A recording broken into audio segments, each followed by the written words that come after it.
Hey guys, welcome to Resource Point. Myself Rishika. और आज हम लोग यहाँ पे डिस्कस करने वाले हैं वीज एंड आईएएस की करंट अफेयर्स। यहाँ पे मैं अक्टूबर मंथ की करंट अफेयर्स को डिस्कस करूँगी। और जो मैं इकोनॉमिक सेक्शन के फर्स्ट पार्ट को मैं कवर कर चुकी थी, लेकिन यहाँ पे सेकंड पार्ट है आपका इस वीडियो का। और मैं अनअकैडमी में भी एज एन एजुकेटर वहाँ जियोग्राफी पढ़ाती हूँ, लेकिन with the help of map और रिलेटिव टॉपिक्स में आपको वहाँ एमसीक्यूज भी देखने को मिलेंगे। साथ ही मैं एनसीईआरटी 6 to 12 स्टैंडर्ड को कवर करती हूँ। और अगर आप पीपीएससी 64th प्रीलिम्स को अटेम्प्ट करने वाले हो तो यहाँ पे मैं वेरियस आपके प्रैक्टिस सेट्स लेकर आ रही हूँ डिफरेंट डिफरेंट सेक्शन के। तो आप मुझे यहाँ पे अनअकैडमी की लर्निंग ऐप को डाउनलोड करके मुझे ऋषिका नाम के प्रोफाइल से फॉलो कर सकते हो, या तो मैं इसके लिंक डिस्क्रिप्शन बॉक्स में प्रोवाइड कर दूँगी, आप वहाँ से मुझे फॉलो कर लेना। So let's get started.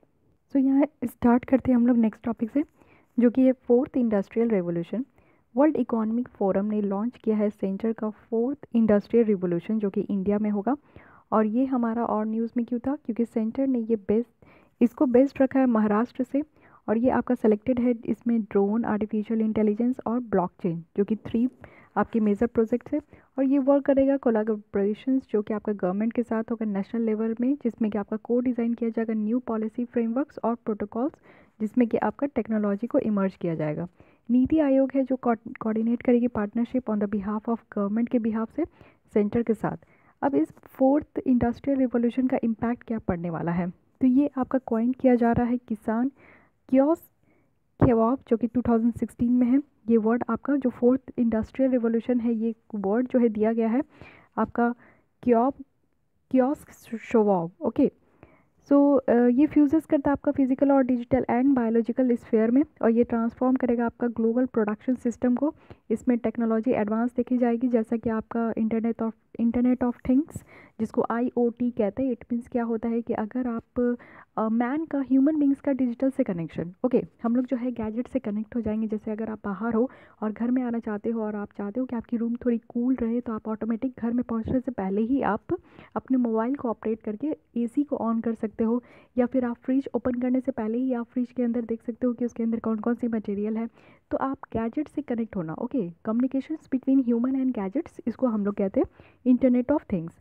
Artificial intelligence होगा, इसमें ब्लॉकचेन, रोबोटिक्स, ये सारी एडिशनल मैन्युफैक्चरिंग सब देखी जाएगी। ओके, अगर ये हार्नेस्ड हो गया करेक्टली ना, तो ये टेक्नोलॉजी जो है वो चेंज करेगी बहुत सारी इमेंस इकोनॉमिक अपॉर्चुनिटी को। ओके, और ये इकोनॉमिक डेवलपमेंट भी लाएगी और अपॉर्चुनिटीज़ भी इसमें बहुत सारी इंक्लूड होगी, जिसमें आपको न्यू तरीके की बिजनेस करने का तरीका दिखेगा, न्यू इंडस्ट्रीज़ दिखेगी, न्यू और बेटर क्वालिटी की आपकी जॉब दिखेगी, हायर जीडीपी ग्रोथ होगा और इसमें लिविंग स्टैंडर्ड भी बढ़ेगा।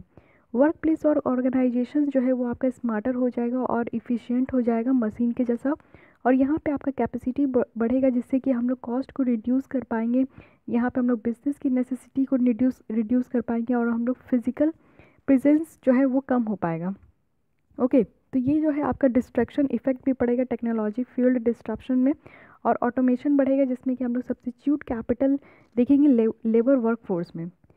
तो इसके साथ ही यहाँ पे देखते हैं कि वर्ल्ड इकोनॉमिक फोरम है क्या। ये इस्टेब्लिश हुआ था 1971 में, और ये आपका नॉन फॉर प्रॉफिट फाउंडेशन है, जिसके हेड क्वार्टर आपको स्विट्जरलैंड में जेनेवा में देखने को मिलेगा।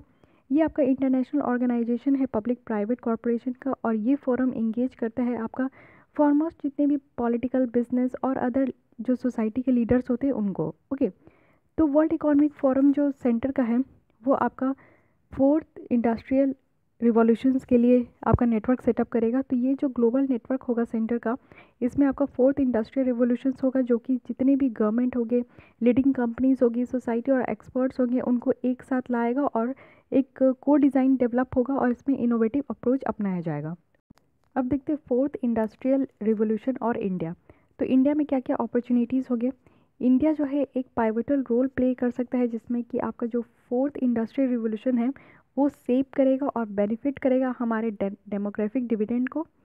इंडिया में जो है आपका मैक्सिमम बेनिफिट देखा जाएगा, जिसके थ्रू आपका टेलीकम्युनिकेशन सेक्टर एक्सपेंड होगा। यहाँ पे आपका ह्यूज डेटा यूज़ जो है इंक्रीज़ होगा। आपका जो गवर्नमेंट एक्टिविटीज़ है वो बढ़ेगी, जैसे कि आपका डिजिटल इंडिया कैंपेन का आपका इसमें इनिशिएटिव जो है वो ज़्यादा लिया जाएगा। स्टार्टअप कंपनी बूस्ट होगी, अटल इनोवेशन मिशन में हेल्प होगा। आर्टिफिशियल इंटेलिजेंस देखें तो ये आपका यूज्ड होगा, जिसके थ्रू हम लोग पॉवर्टी को कम कर पाएंगे। हम लोग फार्मर्स की लाइफ को इफ़िशिएंट बना पाएंगे। हम लोग जो है डिफरेंट एबल्ड जो सिंपलर पीपल्स है उनको हम लोग अच्छे से रख पाएंगे। और आर्टिफिशियल इंटेलिजेंस जो है आपका बहुत सारे सेक्टर्स में काम करेगा, जैसे कि आपका मेडिसिन से लेकर क्रिमिनल जस्टिस तक और मैन्युफैक्चरिंग से लेकर फाइनेंस तक। तो सब कुछ आर्टिफिशियल इंटेलिजेंस जो है वो हैंडल कर सकता है। और अगर हम लोग देखें कि हम लोग एक्सेलरेटर्स को मिक्स करें तो इसमें हमारा होगा रेगुलेटरी फ्रेमवर्क, एजुकेशनल इकोसिस्टम और गवर्नमेंट इंसेंटिव्स। ओके, लेकिन इंडिया के पास चैलेंजेस क्या है। तो अगर हम लोग श्रिंकिंग जॉब देखें, जो आज के डेट में अनएम्प्लॉयमेंट बहुत बढ़ रहा है, तो इंडिया जो है लार्ज नंबर है इसमें लो स्किल्ड यूथ का, मीन्स हमारे पास स्किल्ड नहीं है। तो ये मेजर चैलेंजेस है जो कि बिग इंडस्ट्रीज़ में देखा जाता है और एमएसएमई में देखा जाता है, क्योंकि जो प्रोडक्ट साइकिल्स होता है ना वो हमारे यहाँ बहुत शॉर्ट है। तो स्मॉल स्केल जो मैन्युफैक्चरिंग है वो इंफ्रास्ट्रक्चर प्रॉब्लम डील्स कर रही है, और जो भी आपके क्रेडिट को एक्सेस करने का जो तरीका है वो इनएडिक्वेट है। तो जो हाईली एजुकेटेड और टेक्निकली स्किल्ड पीपल्स है वो जो है डिमांड करते हैं ह्यूज सैलरी, बहुत ज़्यादा सैलरी डिमांड करते हैं, जिसमें कि आपका लार्ज मैन्युफैक्चरिंग इंटरप्राइजेस दिखेगा जो कि रोबोटिक्स यूज़ करते हैं, आर्टिफिशियल इंटेलिजेंस यूज़ करते हैं। वे फॉरवर्ड में बताया जा रहा है कि अगर हम लोग राइट एक्सेलरेटर यूज़ करें तो इसमें हमारा रेगुलेटरी फ्रेमवर्क होगा, एजुकेशनल इकोसिस्टम होगा और गवर्नमेंट इंसेंटिव्स होगी, जिसमें कि इंडिया जो है लीड कर सकता है फोर्थ इंडस्ट्रियल रिवोल्यूशन में। साथ ही साथ वो इन्हेंस कर सकती है अपनी क्वालिटी, इक्विटी और सस्टेनेबिलिटी, जो कि इसके ग्रोथ और डेवलपमेंट आउटकम्स में डिपेंड होता है। कंपनीज जो है वो इन्वेस्ट करेगी टेक्निकल इंफ्रास्ट्रक्चर में और डेटा एनालिसिस कैपेबिलिटी में। एजुकेशन और ट्रेनिंग सिस्टम को बूस्ट करना होगा, यहाँ पे आपका जो है डेटा साइंस और कोडिंग पे ज़्यादा ध्यान देना होगा। New digital industrial skills develop करना होगा। सो अब नेक्स्ट टॉपिक की तरफ बढ़ते हैं, ये है बाली फिनटेक एजेंडा। तो इंटरनेशनल मॉनेटरी फंड, जिसको आईएमएफ कहते हैं, और वर्ल्ड बैंक ने लॉन्च किया है एक बाली फिनटेक एजेंडा। तो आपको ये याद रखना है कि ये एजेंडा कौन लेकर आई है, तो आईएमएफ और वर्ल्ड बैंक। अब ये एजेंडा के बारे में समझते हैं। जो बाली फिनटेक एजेंडा है इसमें आपका 12 पॉलिसी एलिमेंट जो है इस्टेब्लिश होगी, जिसके थ्रू ये मेंबर्स को हेल्प करेंगे, जो भी मेंबर्स कंट्री है उनको हेल्प करेंगे कि वो बेनिफिट और अपॉर्चुनिटी ले फिनेंशियल टेक्नोलॉजी के एडवांस में। जो एजेंडा है वो प्रपोज करेगी एक फ्रेमवर्क जिसमें कि आपका हाई लेवल इश्यूज होंगे, जो कि कंट्री जो है वो कंसीडर करेगी अपने डोमेस्टिक पॉलिसी डिस्कशंस को इंक्रीज़ करने के लिए। जो 12 एलिमेंट है वो आपका डिस्टिल किया जाएगा मेंबर्स के थ्रू, उनके अपने ओन एक्सपीरियंस होंगे, और इसमें जो टॉपिक कवर किया जाएगा वो ब्रॉडली होगी कि इसमें आपका फाउंडेशंस ऑफ डिजिटल इकोनॉमी को बिल्ड किया जाएगा, इसमें फिनेंशियल सेक्टर रेजिलियंस इंश्योर किए जाएंगे, इसमें आपका प्रमोट होगा इंटरनेशनल कॉपरेशन, इसमें इम्प्रूव किए जाएंगे क्रॉस बोर्डिंग पेमेंट और रेमिटेंस ट्रांसफ़र पेमेंट। ये जो है सिस्टम ये प्रोवाइड करेगा एक आपका फ्रेमवर्क जो कि सस्टेनेबल डेवलपमेंट गोल है उसको अचीव करने में सपोर्ट करेगा। ओके, अब फिनटेक इंडिया में देखते क्या है। अकॉर्डिंग टू आपका ई वाइज फिनटेक एडॉप्शंस इंडेक्स जो कि 2017 में था, तो इंडिया जो है second highest fintech adoption rate था वर्ल्ड में। और अगर हम लोग ऑप्शन का रेंज देखें तो इसमें आपका इंक्लूड है ई वैलेट, लेंडिंग, इंश्योरेंस, जो कि बहुत सारे वेराइटी सर्विसेज में प्रोवाइड है हर एक सेक्टर में। ओके, तो फिनटेक अगर इंडिया में देखें तो स्पेशली वो एडवांटेजेस है क्योंकि इंडिया जो है वो बूस्ट है आपका यूथ डेमोग्राफिक से। ओके, तो जो कि रैपिडली हमारा ग्रोथ कर ही रहा है और आगे आने वाले समय में भी ग्रोथ करेगा। और स्मार्टफोन का जो पेनिट्रेशन है वो भी बहुत बढ़ गया है, क्योंकि 2014 में ओनली 53% था, लेकिन 2018 में हम लोग 64% में देख रहे हैं। तो जो फिनेंशियल सर्विस मार्केट है इंडिया में वो आपका अनटेप्ड है, और 40% जो पॉपुलेशन है वो आपका एसोसिएटेड है बैंक से, और 80% जो ट्रांजेक्शन्स हो रहा है वो भी आपका कैश में हो रहा है। ओके, लेकिन चैलेंजेस क्या क्या है इंडिया में। पहला है कि एडॉप्शन ऑफ फिनटेक, क्योंकि एडॉप्शन जो है वो आपका कॉम्प्लिकेटेड है इंडिया के इकॉनमी में, जो कि डोमिनेटेड है आपका एमएसएमई सेक्टर में, micro small and medium comprises में। डिजिटल पेमेंट करने के लिए ये थोड़ी सी कॉम्प्लिकेटेड हो जाएगी। ओके, क्योंकि फिनटेक पूरी तरीके से आपका डिजिटल ट्रांजैक्शन में ही डिपेंड करता है। कॉस्ट आपका इंटीग्रेशन में इन्वॉल्व है, क्योंकि इंटीग्रेटिंग जो हमारा फिनटेक के साथ होगा तो वो चीप नहीं होगा, जो कॉस्ट है वो आपका थोड़ा सा एमएसएमई से महंगा ही होगा। रेगुलेटरी फ्रेमवर्क देखें तो रेगुलेटरी जो है अनसर्टेन है फिनटेक सेक्टर में, क्योंकि ये मेजर चैलेंज दिखा रहा है। ओके, और ये इसमें जो है आपका रिक्वायर होगा कुछ मॉडिफिकेशन और एडॉप्शन करना पड़ेगा रेगुलेटरी फ्रेमवर्क का, एक जो कि आपका सर्टेन रिस्क शो कर रहा है। अब देखते हैं कि ये फिनटेक है क्या। तो फिनटेक मीन्स फिनेंशियल टेक्नोलॉजी, जो कि यूज़ होता है आपकी न्यू टेक्नोलॉजी में, जिसके थ्रू हम लोग इम्प्रूव करते हैं और ऑटोमेट करते हैं डिलीवरी और फिनेंशियल सर्विस के यूज़ को। अगर इसके कोर में देखें तो फिनटेक जो है वो यूटिलाइज़ करता है और हेल्प करता है कंपनीज़ को, बिजनेस ओनर्स को और कंज्यूमर्स को, जिसमें कि वो मैनेज कर सके बेटर तरीके से फिनेंशियल ऑपरेशन प्रोसेसेस और लाइफ्स को। ओके, तो यहाँ पे पिलर्स दी गई है फिनटेक इकोसिस्टम की। तो यहाँ पे आपका फिनेंशियल इंस्टीट्यूशन है, यूनिवर्सिटीज़ है, इसमें आपका एक्यूरेटर्स है, एसिलेटर्स है, टेक आपका, उसके बाद आपका यूज़र्स है, फिर स्टार्टअप्स है। ओके, और अगर नेक्स्ट हम लोग देखें तो जो चैलेंजेस था, इसके आगे इंफ्रास्ट्रक्चर भी है, क्योंकि हमारे यहाँ पुअर इंफ्रास्ट्रक्चर है। अगर इंटरनेट कनेक्टिविटी देखें, कैश डिपेंडेंसी है आज के भी डेट में, क्योंकि हमारे यहाँ रूरल पॉपुलेशन ज़्यादा है तो वो कैश में ज़्यादा डिपेंडेंट है। अगर हम लोग डिजिटल ट्रांजैक्शन देखें तो आज भी हमारे यहाँ बहुत लो है। फ्रॉड देखें तो जो ट्रांजैक्शन है वो ईजिली हमारा टर्न हो जा रहा है फ्रॉड में टेक पीपल के कारण, क्योंकि अवेयर नहीं है वो सॉफ्टवेयर के ग्लिचेस से। लैक ऑफ गवर्नमेंट सपोर्ट देख रहे हैं, क्योंकि हमारे यहाँ सपोर्ट नहीं है गवर्नमेंट का, तो इंसेंटिव्स जो हमारा प्रोटेक्ट किया जाएगा फिनटेक के इंटरेस्ट के साथ, तो वो कहीं ना कहीं आपका बेसिक लेवल पे सही नहीं रहेगा। लैक ऑफ इन्वेस्टर्स है, क्योंकि फिनटेक जो है वो रिक्वायर्ड और कैपिटल वहाँ पे इंडिया में इनको नहीं मिल पाएगा, क्योंकि इन्वेस्टर्स हमारे यहाँ बहुत कम है। वे फॉरवर्ड में क्या बताया जा रहा है कि हमें एंड यूज़र पर फोकस करना है, क्योंकि क्यूआर कोड जो है एक हमारा फिनटेक कंपनीज जो है वो व्यूड करती है कि जिसके थ्रू जो है मर्चेंट जो है वो लो कॉस्ट में ट्रांजैक्शन कर सके। इंश्योर करना है एक सॉल्यूशन जिससे कि हम लोग बेटर अल्टरनेटिव्स लेकर आए, जो हमारे स्मॉल चेंजेस है वो अवेलेबल हो पाए। बैंकिंग ओनिंग जो है वहाँ पे हाई स्टोरेज देखने को मिले, ट्रांसपोर्टेशन कॉस्ट जो है वो कम हो जाए। आइडेंटिफाई करना है और एम्पावर करना है चेंज एसेट को। फिनटेक जो है वो आपका बिजनेस वैल्यू को आपका जो मर्चेंट का होता है उसको इंकरेज कर सकता है। इस्टेब्लिश करना है एक क्लियर बिजनेस और कस्टमर वैल्यू को हमें वैल्यू देना है, क्योंकि बहुत सारे बिजनेस है जहाँ पे लो इनकम स्पेस जो है ऑपरेट हो रहे हैं और लो प्रॉफिट मार्जिन जो है वहाँ पे देखने को मिल रही है। हमें एक पॉलिसी इन्वायरमेंट क्रिएट करना है जिसके थ्रू हम लोग रेगुलेटरी सैंडबॉक्स क्रिएट कर सकते हैं। एक सेफ स्पेस होगा बिजनेस के लिए। हम लोग को रिस्क कैपिटल को एक्सेस करना है, इससे क्या होगा कि ये क्रिटिकल होगा फंड इनोवेशन आइडिया के लिए और स्टार्टअप्स के लिए, लेकिन फिर भी हमें रिस्क कैपिटल को एक्सेस करना है। नेक्स्ट टॉपिक देखते हैं, ड्राफ्ट इलेक्ट्रॉनिक पॉलिसी। तो ये न्यूज़ में क्यों थी? क्योंकि एम है कि हम लोग क्रिएट करें 400 बिलियन इलेक्ट्रॉनिक मैन्युफैक्चरिंग इंडस्ट्री 2025 तक।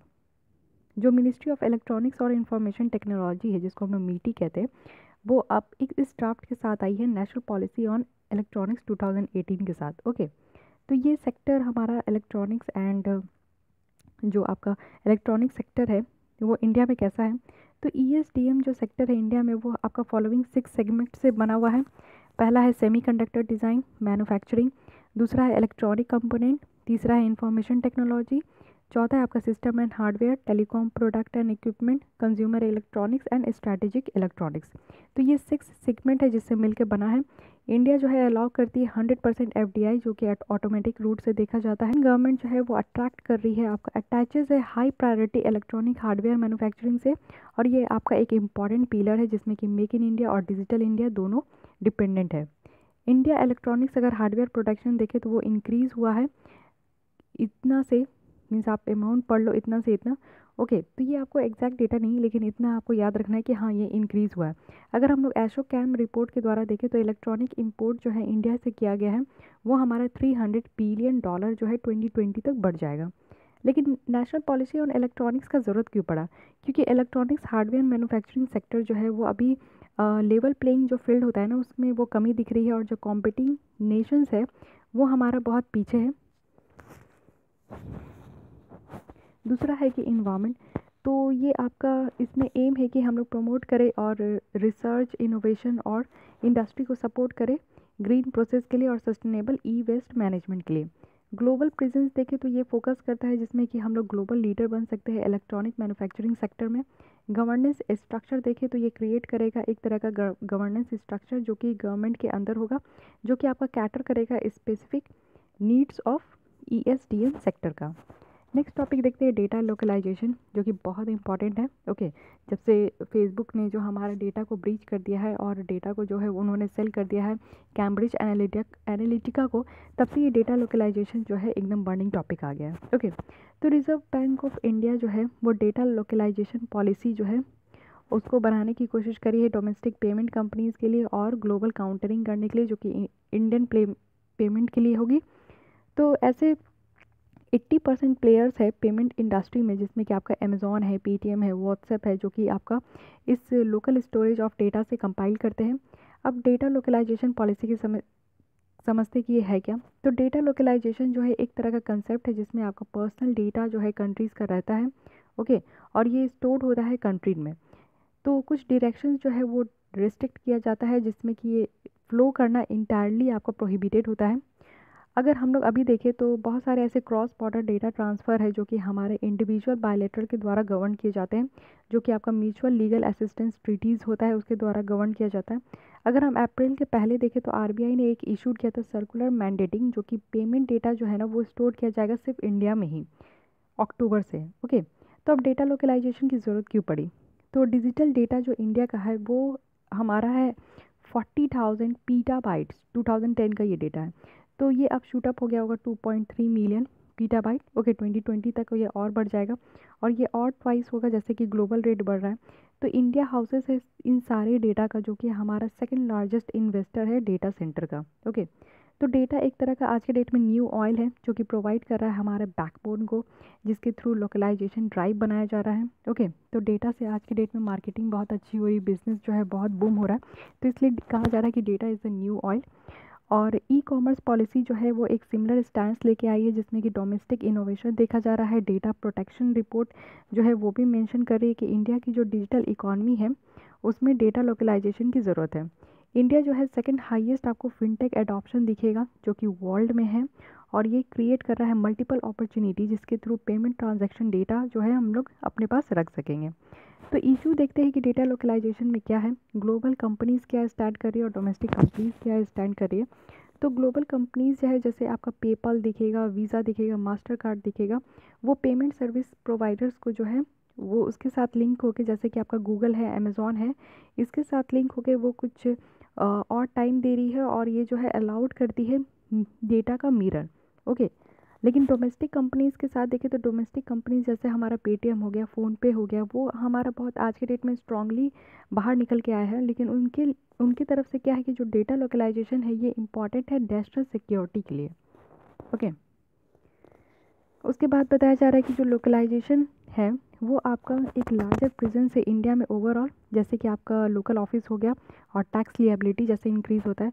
लेकिन हमारे कंट्री में बताया जा रहा है कि जो प्राइमरी डेटा स्टोर और प्रोसेस किया जा रहा है वो इंडिया में ही होना चाहिए, लेकिन जो मिररिंग है वो अलाउड होना चाहिए। लेकिन ग्लोबल रेमिटेंस जो कंपनी है उनको उनके पास ये कॉपी नहीं होनी चाहिए। ओके, तो जो ग्लोबल बोल रही है कि ये आपका बैकफायर है, इंडिया का अपना यंग स्टार्टअप होना चाहिए, वहाँ पे आपका ग्लोबल ग्रोथ होना चाहिए।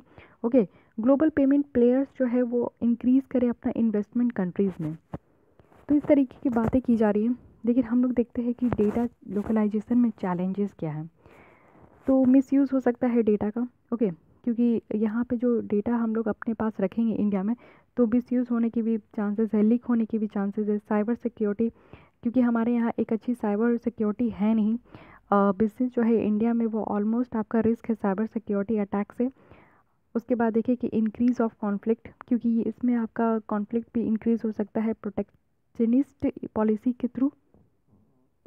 Access to data, technology expert जो है वो फिज़िकल लोकेशंस का, जो डेटा का फिज़िकल लोकेशन है उसको एक्सेस कर सकते हैं। तो डेटा जो है इनके द्वारा सर्वर के द्वारा एक्सेस किया जाएगा, जो कि बैंगलोर में होगा, और फिर उसका मिसयूज़ हो सकता है।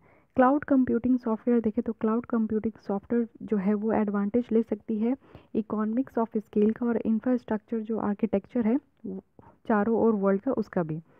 अब फ्यूचर देखते हैं डेटा लोकलाइजेशन का क्या है इंडिया में। तो डेटा लोकलाइजेशन रूल्स जो है वो मोटिवेट करेगा एक सिंगल नेशंस और प्राइवेट इन्वेस्टर्स को, और टेक्नोलॉजिक सॉवरेनिटी होगी, जिसमें कि आइडिया जो है हमारे इकोनॉमिक कॉम्पिटिशन्स और आइडिया के बिल्डअप करने का, तो वो बढ़ेगा।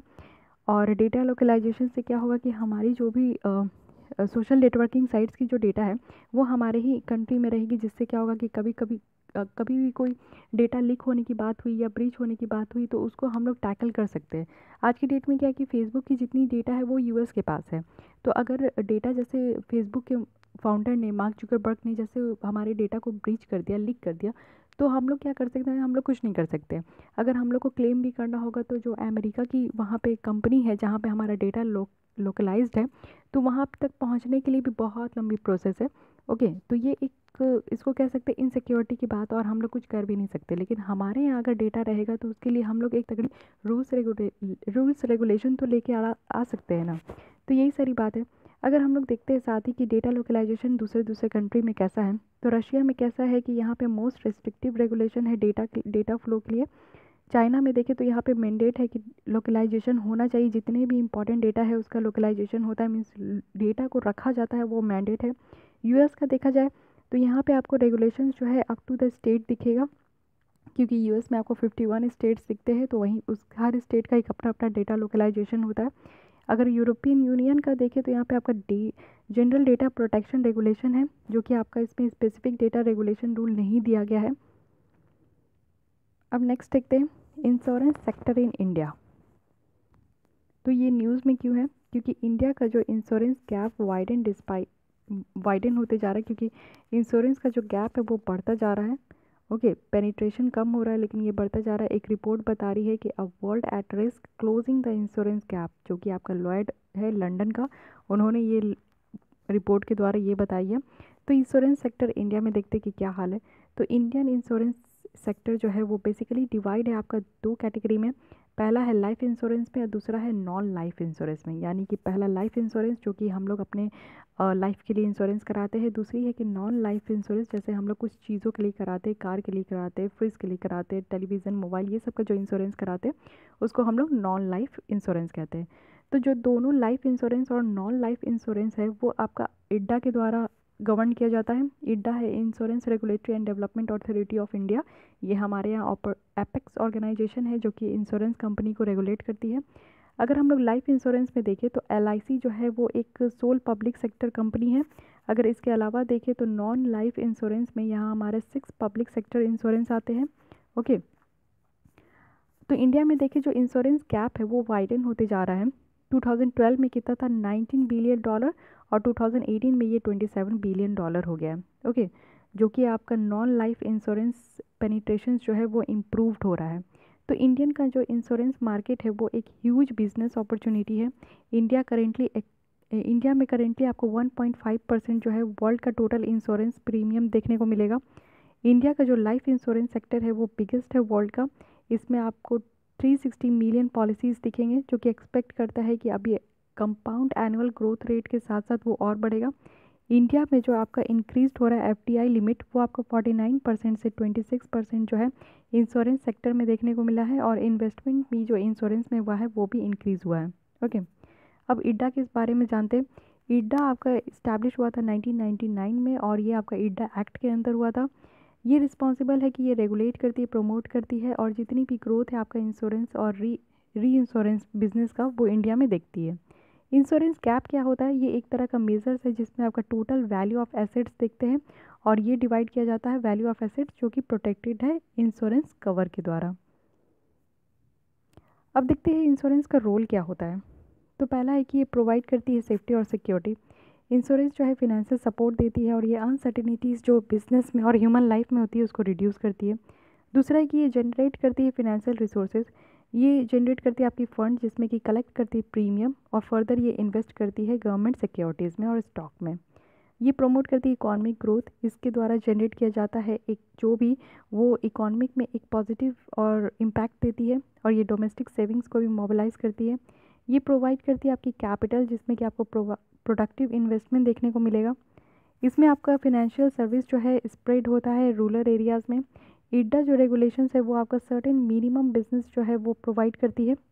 ये आपका रिस्क भी स्प्रेड करती है। इंश्योरेंस फैसिलिटी जो है इसमें आपका रिस्क स्प्रेड होते हुए दिखेगा, और यहाँ पे इंश्योरर को भी रिस्क झेलना पड़ता है। कुछ गवर्नमेंट इनिशिएटिव देखते हैं इंश्योरेंस के लिए। तो पहला है नेशनल हेल्थ प्रोटेक्शन स्कीम, जो कि आपका आयुष्मान भारत के अंदर लॉन्च किया गया है, जिसके अंदर आपका कवरेज जो है वो 5 लाख पीपल्स तक है, यानी आपका 100 मिलियन वैल्यूबल फैमिलीज जो है सेकेंडरी और टर्शरी हॉस्पिटलाइजेशन के लिए इसके अंदर अवेल कर सकते हैं। दूसरा है प्रधानमंत्री जीवन ज्योति बीमा योजना और प्रधानमंत्री सुरक्षा बीमा योजना। ये आपका कवर करता है पूरे पुअर हाउस होल्ड को कि वो सिक्योरिटी लेकर चले, इंश्योरेंस बेनिफिट वो लेकर चले मार्जिनलाइज्ड सेक्शन में। ओके, तो उनको डेथ के लिए और जो इंजरी के लिए है, फैमिली मेम्बर में अगर किसी का डेथ हो जाता है या फिर इंजरी हो जाती है तो उसके लिए इंश्योरेंस प्रोवाइड किया जाता है। नेक्स्ट है प्राइम मिनिस्टर जनधन योजना। तो यहाँ पे प्रपोज है कि वो 60 करोड़ बेसिक अकाउंट जो है वो खुलवाए थे, और यहाँ पे आपको माइक्रो इंश्योरेंस देखने को मिलेगा और अनऑर्गेनाइज्ड सेक्टर में पेंशन स्कीम के द्वारा। प्रधानमंत्री फसल बीमा योजना ये प्रोवाइड करती है क्रॉप इंश्योरेंस फार्मर्स को। नेक्स्ट टॉपिक देखते हैं नोबेल प्राइज़ इन इकोनॉमिक्स। तो अमेरिकन इकोनॉमिस्ट है विलियम नॉर्डहाउस और पॉल रोमर, जिनको अवार्ड किया गया है Nobel peace for their work. Means उनका इकोनॉमिक्स में जो अंडरस्टैंडिंग है उसके लिए उनको नोबेल प्राइज़ दिया गया है। तो इस साल जो नोबेल प्राइज़ विनर दिया गया है तो उसमें यूनिक क्या है, इस साल जो है नोबेल प्राइज़ जो है वो अवार्ड किया गया है इकोनॉमिक थ्योरी में, जिसमें कि आपका डायरेक्ट पॉलिटिकल और प्रैक्टिकल इम्प्लीकेशन देखने को मिलेगा। जो लॉरेट्स है लाइफ है वो वर्क करते हैं जिसमें कि ट्रेडिशनल मॉडल ऑफ ग्रोथ हम लोग को देखने को मिलता है और डेवलपमेंट। जैसे कि एग्जाम्पल के तौर पे देखें तो ग्रोथ मॉडल जो हमारा नोबेल लॉरेट रॉबर्ट सोलो का है वो प्रोवाइड करता है एक तरह का रिलेशनशिप जिसमें कि आपको ग्रोथ ऑफ वर्कफोर्स और कैपिटल के बीच में देखने को मिलेगा। तो नोबेल विनर्स जो है वर्क क्या किए हैं, तो विलियम नॉर्डहाउस का देखें तो नॉर्डहाउस ने जो है वो बिलीव करते हैं कि जो क्लाइमेट चेंज है एड्रेस किया जा सकता है जिसमें कि हम लोग जो पॉल्यूशन का है वो करेक्ट प्राइस के जैसा इंश्योर कर दे। ओके, जैसे कि फ्यूल जो है हम लोग गवर्नमेंट इंटरवेंशन में कर दे, जिसमें कि हम लोग पेट्रोल में जो है पेट्रोल और डीजल में टैक्सेस बढ़ा दे। मीन्स ये हॉर्डस का कहना था कि अगर हम लोग को क्लाइमेट चेंज को टैकल करना है और पॉल्यूशन को टैकल करना है तो इसके लिए क्या होगा कि जो फ्यूल बेस्ड चीज़ें हैं, इट मीन्स कार है, उसमें हम लोग को फ्यूल पे टैक्सेस बढ़ा देना चाहिए, डीजल पे टैक्सेस बढ़ा देना चाहिए। तो उनकी जो मॉडल है वो इंटीग्रेटेड है आपका पॉपुलेशन ग्रोथ के साथ, फॉसिल फ्यूल यूज़ के साथ, इनकम ग्रोथ के साथ और ग्लोबल वार्मिंग के साथ, जो कि आज की डेट में बेसिक चीज़ है जिसके थ्रू हम लोग कॉस्ट और बेनिफिट को कैलकुलेट कर रहे हैं। ओके, तो ये हमारे यहाँ फर्स्ट पर्सन है जिन्होंने इंटीग्रेटेड असेसमेंट मॉडल को क्रिएट किया है, और ये क्वांटिटेटिव मॉडल है जिसमें कि आपका डिस्क्राइब किया गया है इकॉनमी और क्लाइमेट को एक साथ करके। आज से पहले हम लोग इकॉनमी और क्लाइमेट को रिलेशन को इतना पढ़े नहीं है, लेकिन ये डीपली यहाँ पे स्टडी किए हैं। तो ये एक कार्बन पे प्राइस पुट कर रहे हैं जो कि आपका मेन टूल है जिसके थ्रू हम लोग कार्बन चेंज को एलिविएट कर सकते हैं। उनका कहना है कि जो चीज़ें कार्बन एमिट कर रही है उन पे टैक्स लगा दो, उन पे कॉस्ट लगा दो। जैसे इंडस्ट्रीज़ है, जो थर्मल पावर प्लांट है वो ज़्यादा कार्बन एमिट करती है तो उस थर्मल पावर प्लांट पे आप टैक्स लगा दो। ओके, आपका अगर व्हीकल ज़्यादा कार्बन एमिट कर रहा है तो व्हीकल पे टैक्स लगा दो, उनके पेट्रोल पे टैक्स लगा दो, डीजल पे टैक्स लगा दो, और जहाँ भी गाड़ी पार्क हो रही है पार्किंग पे टैक्स लगा दो। तो सारी चीज़ पे टैक्स लगाने से क्या होगा कि क्लाइमेट चेंज को हम लोग आसानी से टैकल कर पाएंगे। अब पॉल रॉमर को क्यों मिला नोबेल प्राइज़, ये इसकी स्टडी को इकोनॉमिक और क्लाइमेट चेंज के स्टडी के लिए इनको विलियम नॉर्डहाउस को नोबेल प्राइज़ मिला, लेकिन पॉल रॉमर को क्यों मिला, क्योंकि ये टेक्नोलॉजिकल इनोवेशन किए हैं और ये जो भी वर्कफोर्स में स्किलिंग है उसको सस्टेनेबल ग्रोथ का एक रियल सोर्स मानते हैं। इनका पर्पस है कि जो आपका ग्रोथ हो रहा है ना वहाँ पे आपका टेक्नोलॉजी भी होना चाहिए, टेक्नोलॉजी नहीं है तो ग्रोथ नहीं होगा। और रिसर्च और डेवलपमेंट पे ये ज़्यादा फोकस करते हैं कि अगर आपको इकॉनमी को बढ़ाना है तो उसके लिए रिसर्च एंड डेवलपमेंट होना चाहिए। एक मार्केट लीड इकॉनमी जो है वो आपका टेक्नोलॉजिकल इनोवेशन के साथ ही बढ़ेगा। ओके, तो इसलिए इनको इकॉनमी में नोबेल प्राइज़ दिया गया। 1987 का जो नोबेल प्राइज़ विनर थे रॉबर्ट एम सोलोवास, वो जो है पहले इंसान थे जिन्होंने टेक्नोलॉजिकल प्रोग्रेस को जो है आइडेंटिफाई किया था और ग्रोथ को जो है वो लॉन्ग रन तक लेके गए थे। ओके, नेक्स्ट टॉपिक देखते हैं global competitive index 4.0। Recently world economic forum ने रिलीज़ किया है ये इंडेक्स। तो ये आपका जो इंडेक्स है वो वर्ल्ड इकोनॉमिक फोरम के द्वारा रिलीज़ किया जाता है। अब समझते हैं कि ये ग्लोबल कॉम्पिटिटिव इंडेक्स है क्या। ये आपका कंपोजिट इंडिकेटर है जिसमें कि असेस किया जाता है एक तरह का सेट ऑफ फैक्टर्स और इकोनॉमी के लेवल को डिटरमाइन किया जाता है। ओके, और इम्पॉर्टेंट डिटर्मिनेंट है आपका लॉन्ग टर्म ग्रोथ के लिए। अब इस रिपोर्ट में की फाइंडिंग क्या था कि इस इंडेक्स में आपका यूएस टॉप किया है, इसके बाद आपके सिंगापुर है और फिर है जर्मनी। ओके, सिंगापुर और जर्मनी आपका सेकंड में है, सिंगापुर आपका सेकंड में है और जर्मनी थर्ड में है। तो यूएस, सिंगापुर एंड जर्मनी।